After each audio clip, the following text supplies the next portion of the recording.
Hot sun, warm sand, cool waves. A day in heaven, or a descent into hell. Even on the world's most seductive sands, powerful forces can bring disaster and death. The wave just came up behind them and ate them alive. It's the worst nightmare that you can imagine. Science reveals the factors that determine who will live and who will die when beautiful beaches turn deadly in our dangerous world.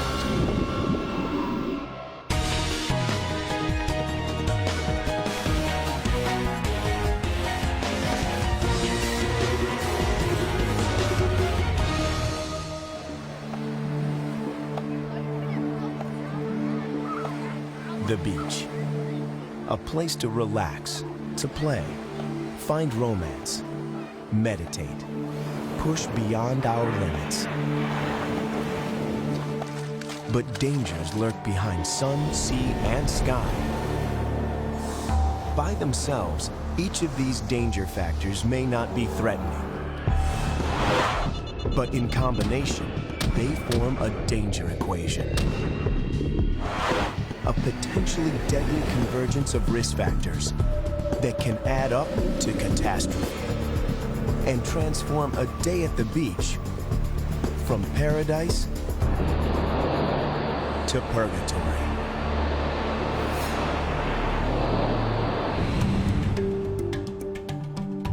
Just off Thailand's western coast lies the island of Phuket, one of the world's top vacation spots and a world-famous sanctuary for body and soul.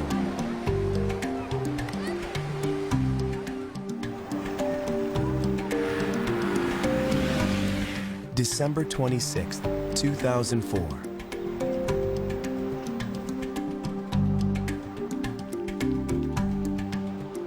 Vacationers from around the world revel in Phuket's silky soft beaches and crystal clear waters.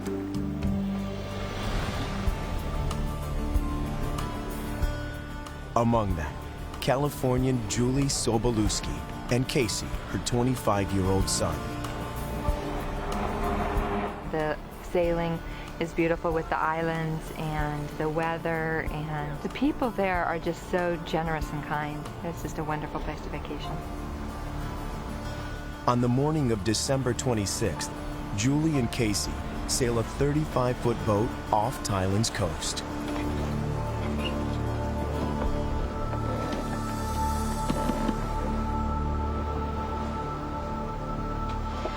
As they enjoy their perfect vacation, they have no way of knowing that far away and deep below the sea, immense natural forces have just created the first danger factor, an undersea earthquake in Phuket's danger equation. More than 300 miles from Phuket, off the coast of Sumatra, nearly 4,000 feet below the surface of the sea, two great masses of the Earth's crust, called plates, are constantly pushing against one another. The India plate is subducting or sliding under a smaller plate called the Burma microplate. These plates move only a few centimeters per year, but that's enough to build up tremendous pressure along the subduction zone, the boundary where the plates collide. Eventually, the strain is too high for the rocks to withstand, and it pops, and that's the earthquake happening. And not just any earthquake. Subduction zones produce the most powerful quakes on the planet. December 26, 2004, 7:58 a.m. Sumatra's subduction zone pops under pressure, unleashing the biggest undersea earthquake in recorded history. Measuring more than 9 on the Richter scale, it has the force of a 100 gigaton nuclear bomb, 23,000 times more powerful than the atomic bomb dropped on Nagasaki. Lasting over 10 minutes, the quake rips apart 750 miles of ocean floor. It's like a giant zipper is going off down the fault trace, and one section is pushed up, the other section is pulled down, and the result is a massive deformation on the sea floor. The massive undersea earthquake is the first danger factor of what will become Phuket's danger equation. And on Phuket's beaches, no one has any idea that it's happened. Sailing more than 350 miles from its epicenter, Julie and Casey Sobolewski don't feel the slightest tremor. And at that point, it was this calm, super calm, nice, clear water. But hundreds of miles out at sea, the second danger factor in Phuket's danger equation, ocean wave physics, is already kicking in.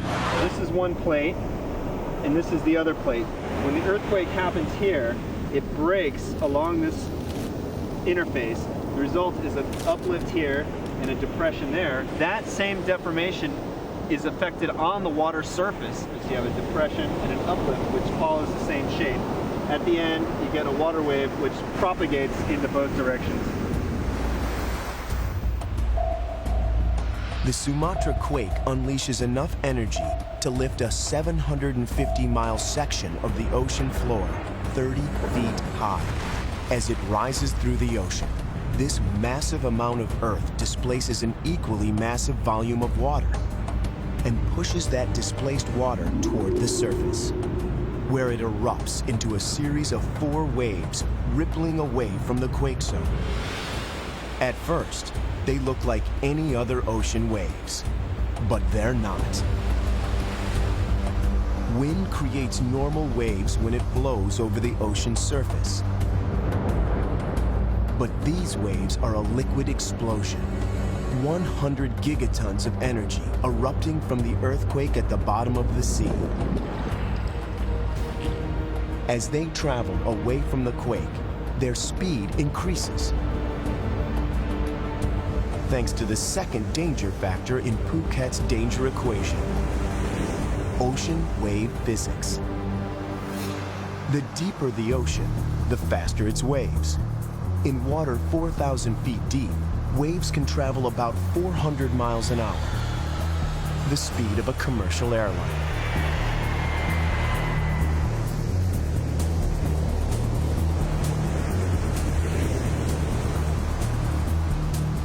On their sailboat, the Sobolewskis suddenly witness a dramatic change in the sea.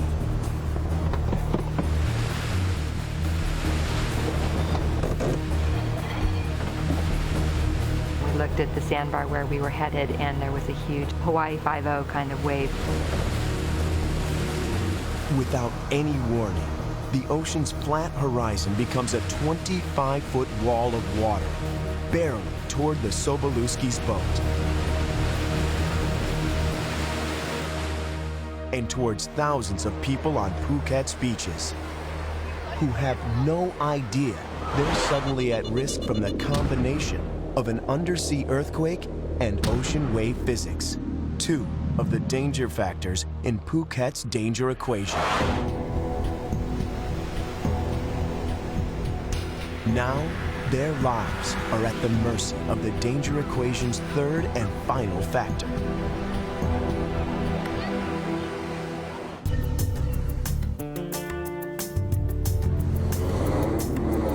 Southern California. San Diego's coastline looks like a beachgoer's dream.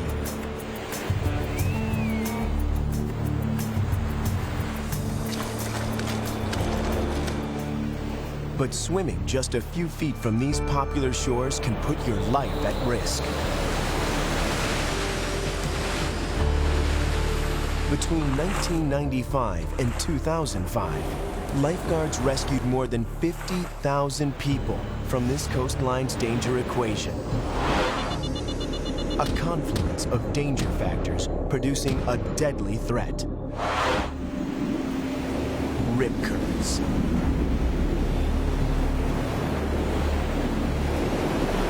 People coming to the beach don't know about the beach, especially California. Everybody gets the idea you can go to the beach and it's safe. It's like a swimming pool. But they don't realize there's a force or a current or a flow to get ripped out in these currents. Mission Beach, a seemingly idyllic San Diego playground, guarded by a veteran sentry, lifeguard Jim Birdsell. He's seen even experienced swimmers suddenly fighting for their lives in these deceptively alluring waters. One of those battles still haunts his memory.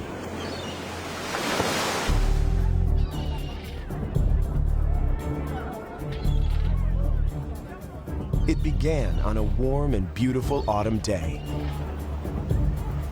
A lot of people came down to the beach that afternoon to cool off. There was maybe 3 to 4 foot surf and a lot of rip currents. Oblivious to the danger, two young boys, Bill Johnson and his brother Dan, race into the waves, not knowing that as soon as they enter the water, they've stepped into the first danger factor producing rip currents: surf zone physics. Many people call rip currents riptides, but in fact, these deadly currents have nothing to do with tides. They begin in the shallow waters between dry land and deep ocean, where waves crash onto the beach. It's called the surf zone. The surf zone transforms deep water waves into surf breakers, the classic curls surfers live to ride, until they collapse into frothing water rushing onto the beach. Water that gravity pulls back from land into the ocean. But frequent and powerful incoming waves can block this retreating water, forcing it to stay near shore. Gravity's still pulling the water out to sea, so it tries to flow out through the incoming waves. When it succeeds, it becomes a rip current. Hey, we have a rip current over here forming. A relatively small one, but still you can get a good sense of the current, a feeder current coming along. And if you look, it's kind of running parallel to shore and then it's shooting out. That kind of indicates there's a rip current in that general area there. As Bill and Dan head into a rip current, a second hidden danger factor is putting them at even greater risk. Underwater topography. The shape of the ocean floor alongside a beach helps create rip currents. Trapped between land and incoming waves, receding surf travels along the shoreline until it finds a path of least resistance. Usually a spot where the water is deeper and waves break less frequently. A chance for the water to make it out to sea. But as it starts to flow back to the ocean, it digs into the sandy bottom, creating a channel that concentrates its movement so it flows stronger and faster, and becomes a rip current. The deeper the channel, the faster the rip current. And as rip currents get faster, they also get harder to escape.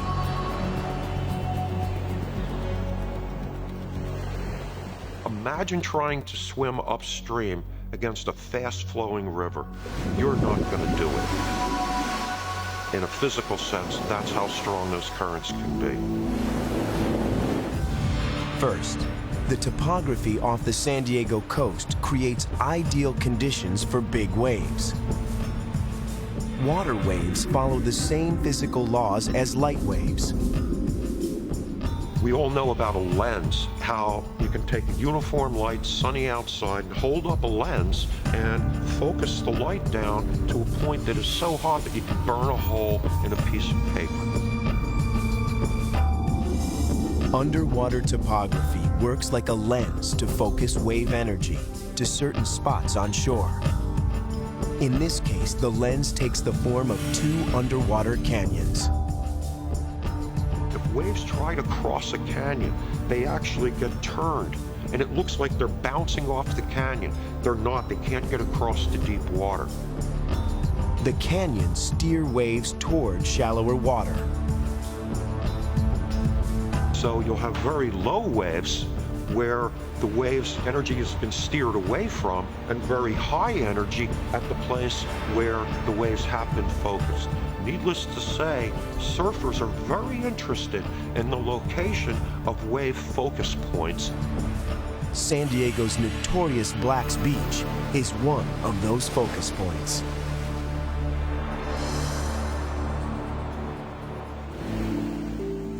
Most swimmers caught in a rip current have no idea they're in any danger until they try to swim back to shore and can't, even though the beach is just a few strokes away.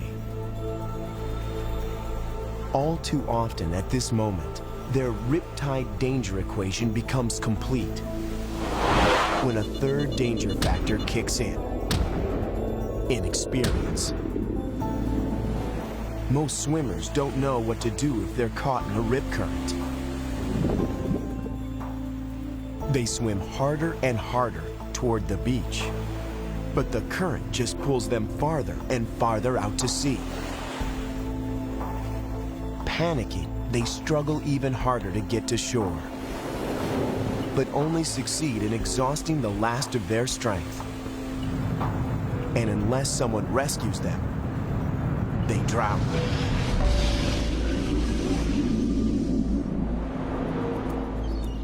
From his lifeguard tower, Jim Birdsell spots Bill and Dan Johnson heading for a rip current. Birdsell radios lifeguards patrolling the beach. There's not a moment to lose. From the time that these two boys entered the water and the time that they became actual rescues was probably a 10 or 15 second time frame. They weren't aware of where they were. They were stepping into the rip current. It happens very quickly, and it becomes critical very fast.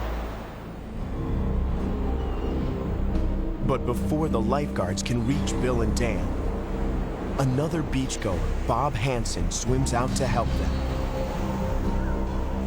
and gets caught in the same rip current.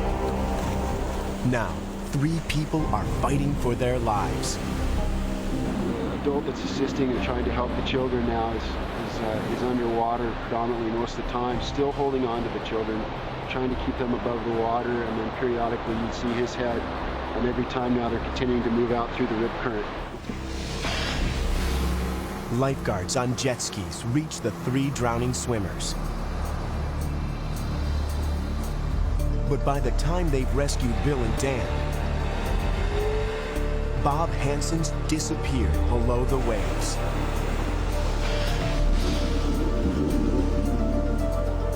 The lifeguards search desperately for him.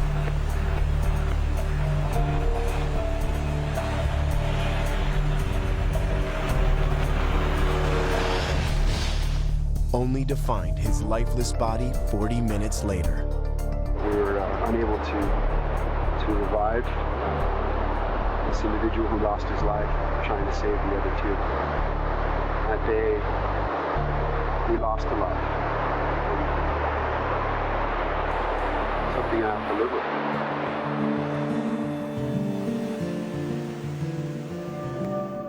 with. San Diego's lifeguards may soon live with fewer tragedies, thanks to science. Oceanographers are using sonar-equipped watercraft to map the surf zone and to detect any changes in the ocean floor which might create rip currents. They're analyzing surf to find out how a wave's height influences a rip current's speed as it rushes away from shore. And they're doing their part to prevent drownings by teaching lifeguards how to spot a deadly rip current. The worst thing to do is sit right there and just try to fight your way in. The rip currents can be so strong, it's just not possible. And to get out of rip currents, just do nothing, and it'll just take you offshore outside the surf zone, or swim sideways so that you're getting out of this narrow jet that's rocketing offshore, and then you will be able to come in. The island of Phuket, Thailand's vacation paradise.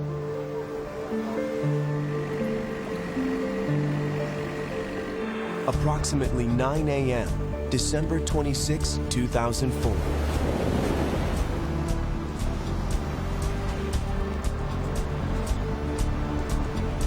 Vacationers Julie and Casey Sobolewski see a giant 25-foot wave rushing toward their sailboat. The Sobolewskis are experienced sailors. They know that if the monster wave hits their sailboat broadside, they haven't got a chance. There's only one hope for staying afloat, and they go for it, steering their boat straight into the giant wave. We turned and took the wave head on, and it tossed our boat about. It was scary, but the boat took it. Moments later, Julie and Casey witnessed the fate of others not so lucky.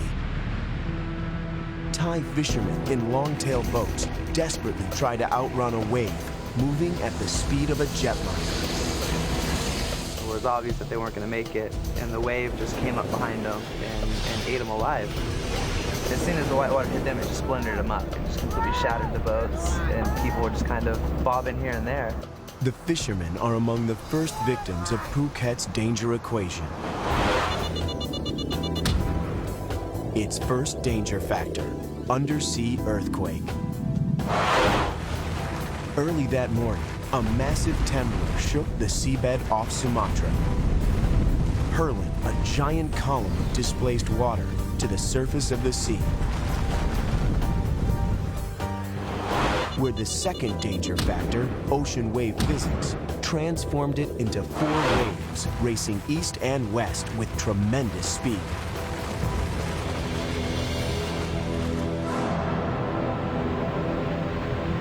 It's one of nature's most powerful forces, a tsunami.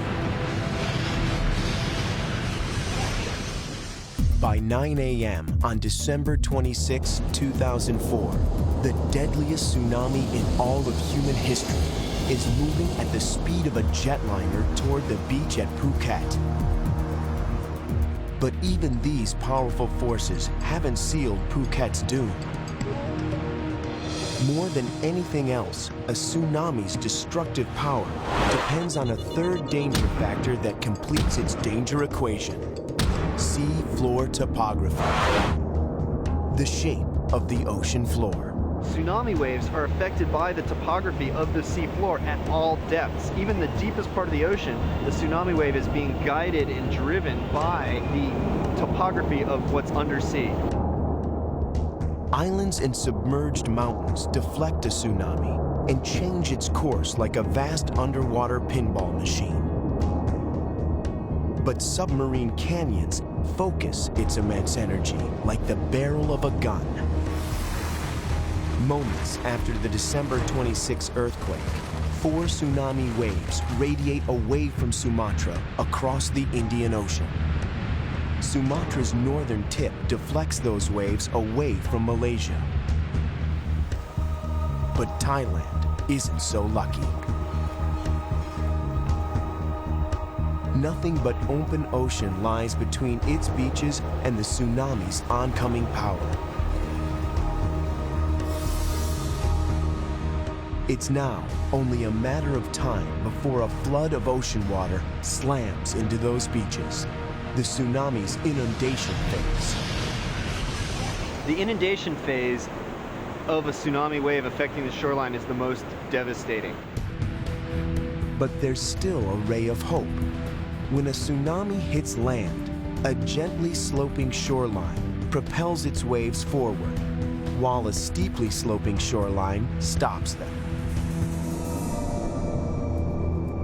Tragically, the shoreline contours at some of Phuket's most popular beaches couldn't be worse.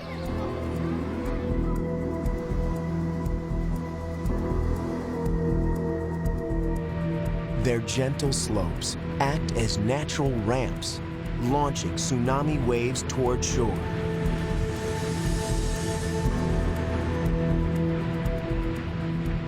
As they come into shore, they grow in height because the front part of the wave is starting to slow down while the back part of the wave is still in deep water and traveling very fast. And the result is that you have something like a train wreck where the front end of the train crashes and then the back cars come and pile up on the front. Phuket's danger equation is now complete. And Phuket's doom is sealed. An undersea earthquake, ocean wave physics, and Phuket's seafloor topography have now combined to produce one of history's deadliest natural disasters, a catastrophic tsunami. The tsunami that nearly capsized the Sobolewski's boat, overwhelmed fleeing fishermen, and now endangers thousands of beachgoers. Among them is 9-year-old Patiwat Kumkla, the son of a local fisherman, playing at the water's edge. 9:30 a.m. Amateur videos capture the tsunami's first wave rolling toward Phuket, and the horrifying moment when it slams into the shore.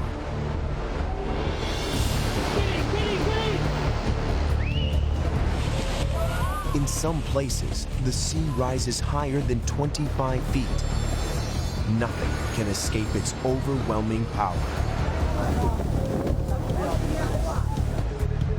Phuket's tropical paradise becomes a living hell.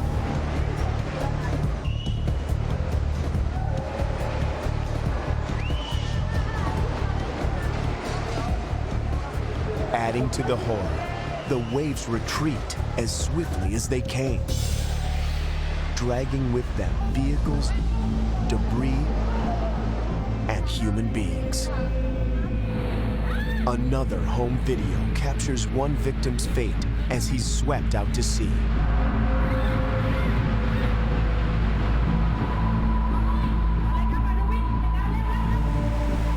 And so is Patiwat Kumkla. The receding waves drag the 9-year-old boy away from his family and into the ocean. Battling powerful currents, he manages to grab an uprooted palm tree. Hanging onto the trunk, he drifts farther and farther from land. The ruined shoreline fades from view, and he's left alone, afraid, and with little chance of survival. In Thailand, a powerful tsunami devastates the beaches of Phuket, sweeping 9-year-old Patiwat Kumkla out to sea. Hours pass. Hungry, thirsty, unbearably hot, Patiwat clings to life, frightened of deadly creatures swimming below him in the ocean depths. But in our dangerous world, some of the ocean's deadliest creatures swim much closer to land. 3,600 miles southeast of Phuket, the Great Barrier Reef stretches along Australia's eastern coast, the largest coral reef system in the world, and one of Australia's biggest tourist attractions, luring nearly 2 million fun and adventure seekers to its waters and beaches every year. It looks like paradise, but it's a paradise with a deadly danger equation. April 2002. An Australian medevac helicopter responds to an emergency call from the Great Barrier Reef. Paramedics find Robert King, an American doing business in Australia, who was snorkeling on the reef during his trip. When paramedics reach him, he's writhing in agony, his body racked by horrible pains. He was complaining very severely of a headache, and he was quite nauseous. He was describing that his pain level was 10 out of 10. Robert King's just become a victim of the Great Barrier Reef's danger equation. Its first danger factor, shared habitat. The Great Barrier Reef is the world's largest living structure, made of more than 400 types of coral. Divers injure delicate corals. Sports fishermen diminish fish populations. And as more humans settle along the Australian coast, more fertilizer and sewage flows into the oceans surrounding the reef. But human beings aren't the only dangerous life form on the reef. It's home to almost 2,000 species of fish, from tiny clownfish to massive manta rays. Every day, the reef's human visitors swim side by side with its permanent residents. A frequently awesome, but sometimes dangerous encounter. Killers prowl amidst these natural wonders. The reef's second danger factor: marine predators. The reef teems with deadly creatures that sting, squeeze, and bite. Fearsome predators like the great white shark. But even this world-class hunter isn't as lethal as another of the reef's denizens: the box jellyfish. That has been described as the most lethal animal in the world. As it swims, a box jellyfish trails 15-foot tentacles, each of them covered with billions of stinging cells, killing whatever they touch with one of the deadliest natural poisons on Earth.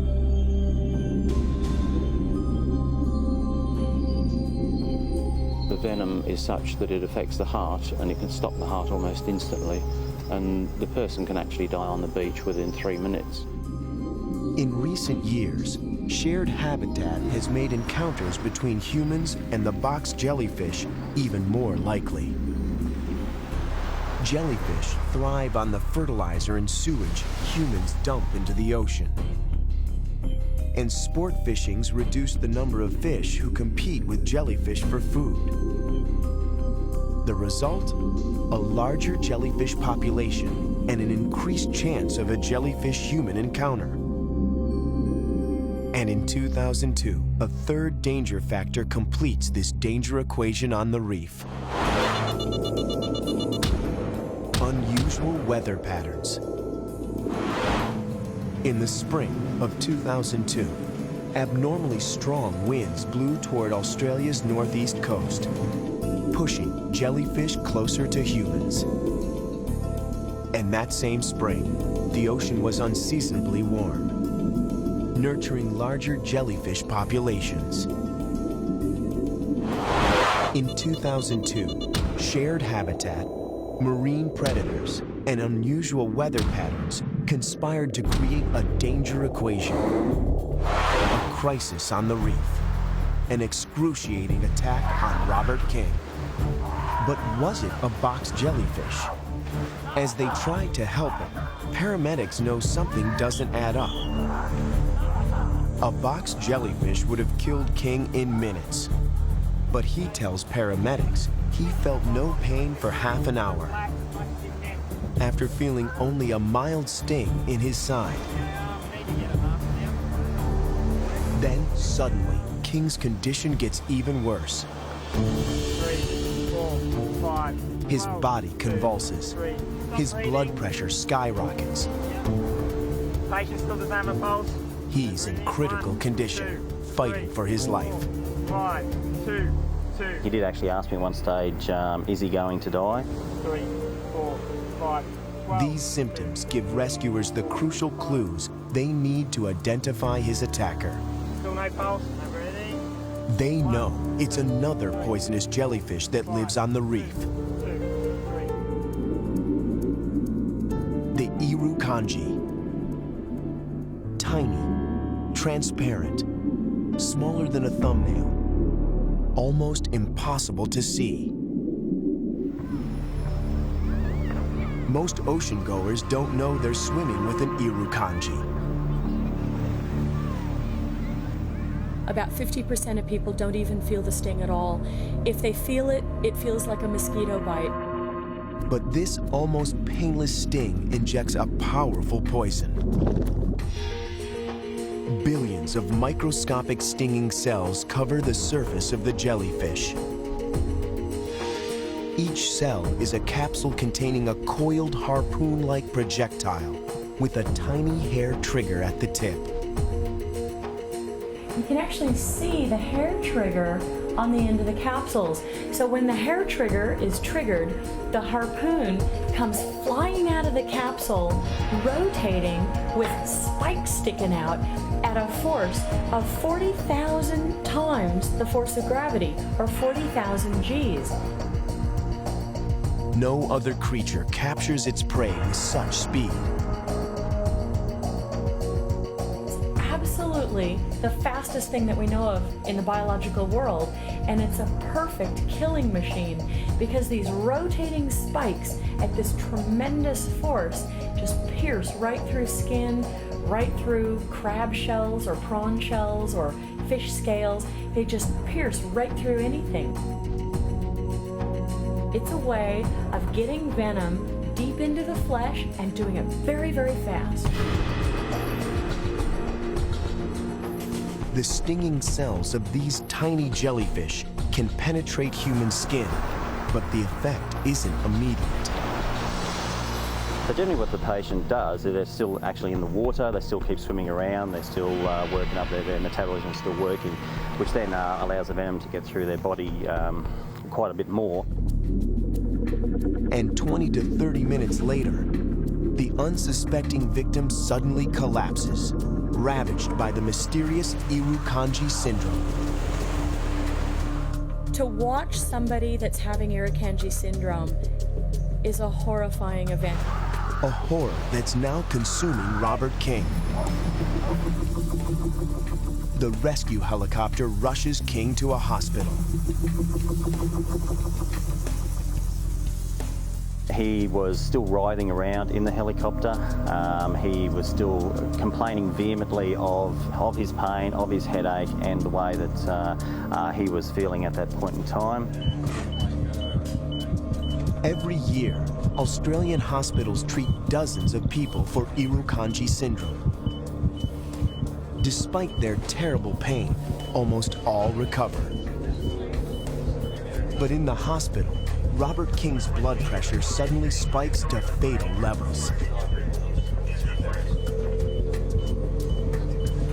Doctors keep Robert King breathing with a ventilator, pump him full of painkillers, and fight to save his life. But it's too late. His skyrocketing blood pressure ruptures blood vessels in his brain. A massive cerebral hemorrhage that cost Robert King his life.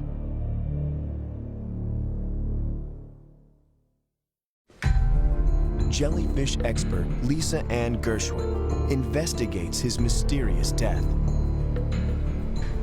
Her only clue, stinging cells found on his bathing suit. But that's enough to solve the puzzle.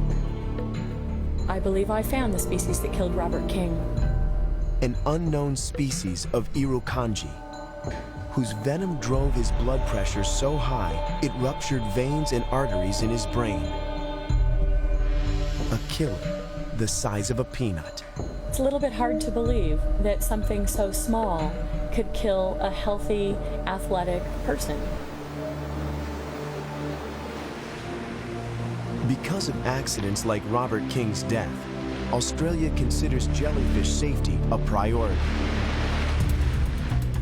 Swimming nets deployed along beaches can keep box jellyfish and swimmers apart. But these nets have to have holes big enough to let waves pass through. Holes too big to stop the dreaded Irukandji. So lifeguards continuously test the waters along the reef's beaches. If they find any evidence of Irukandji, they clear the beach and close it for the day.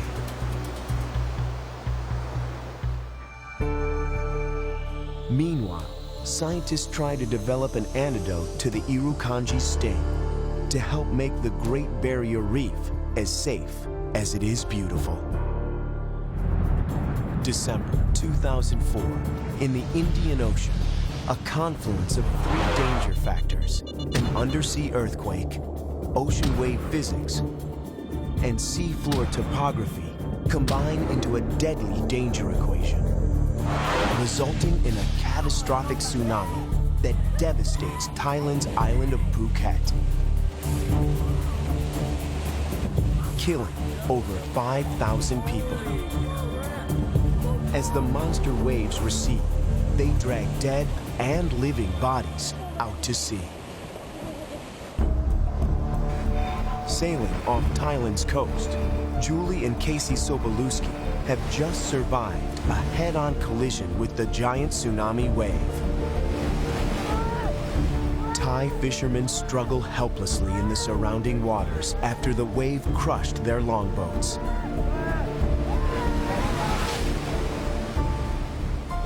Safety lies in sailing to deeper water, in case other waves are on the way. But sailing away would mean condemning others to almost certain death. And at that point, all of us kind of looked at each other and looked at all the people in the water and knew that we had to do something. So I climbed down onto the swim deck and threw a line out. All through that terrible afternoon, Julie and Casey pull victims out of the water and ferry them back to land. By day's end, they've saved over 50 lives.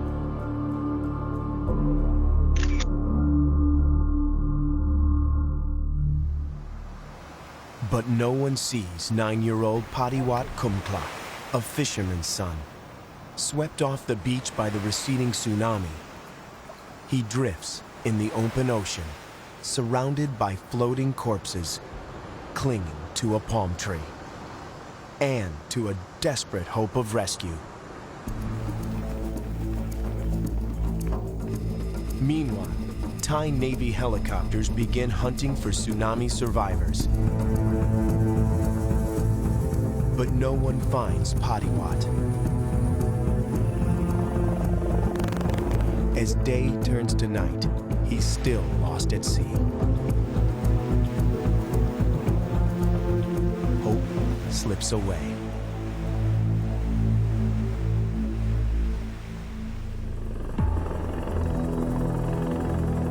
Then, late on the second day, a Navy helicopter pilot spots something moving in the water. The body of a small boy gripping a palm log. Almost a mile from shore. I flew low along the water, dropping a diver to get him. Then I flew around a second time and dropped a cable line with a hoist. The diver fastened it to the boy, and I pulled him up to the helicopter.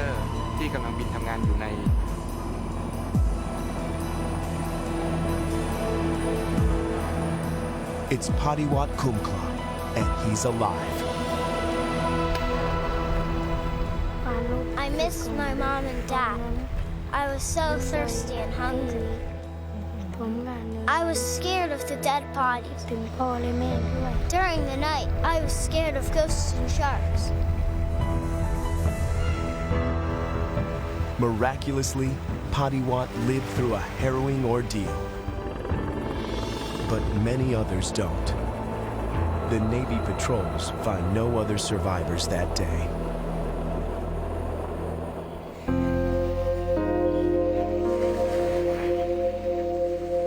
The 2004 Indian Ocean tsunami was the worst tsunami in recorded history, killing over 200,000 people and devastating coastline in 12 countries. Half of the 5,000 killed at Phuket were foreign tourists. And 1/3 of all the tsunami's victims were children.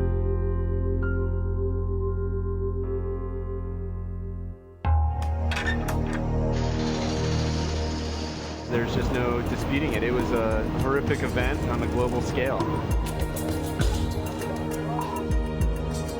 It's a horror that might have been prevented. More than an hour passed between the earthquake off Sumatra and the arrival of the tsunami on Phuket's shores. Plenty of time to evacuate the beach, with warning. In the Pacific Ocean, there's a tsunami alert system. Seafloor sensors record earthquakes, and high-tech buoys detect even slight rises in water level, and send warnings via satellite to land. There are deep ocean tsunami buoys in place right now off the northwest coast of the United States, mostly monitoring seismic events that could happen in Alaska or off the Cascadia subduction zone, which is the northwest United States. There's talk of more buoys being deployed throughout the Pacific Rim and also in the Indian Ocean to be on alert for future tsunami events. And new technology could make detection even easier. We think one of the big new advances will be to use GPS, because GPS is very, very good at telling you how much the ground moved. GPS sensors can monitor the ocean floor for up and down movement. In the next subduction earthquake, GPS will tell scientists if the seafloor rises or falls and by how much. It's a simple way to tell if a quake will displace the water above it and create a tsunami. The strategies are in place to minimize a tsunami's devastation. We can start using the seismometers to tell us that a big earthquake has happened, and use GPS data to tell us how much the ground will have moved, and then use the ocean wave centers to show that this tsunami is really there. So I think if we learn to put these kinds of data together, then the scientific community will be able to do a much better job of issuing tsunami warnings.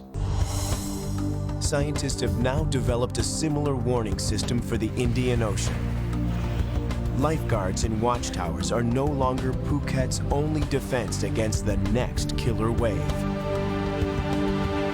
One that could be even more destructive. Monster waves, deadly currents, poisonous predators can turn even the world's most beautiful beaches into death zones. When the ocean's danger factors combine into a danger equation, science becomes our most powerful weapon in a dangerous world.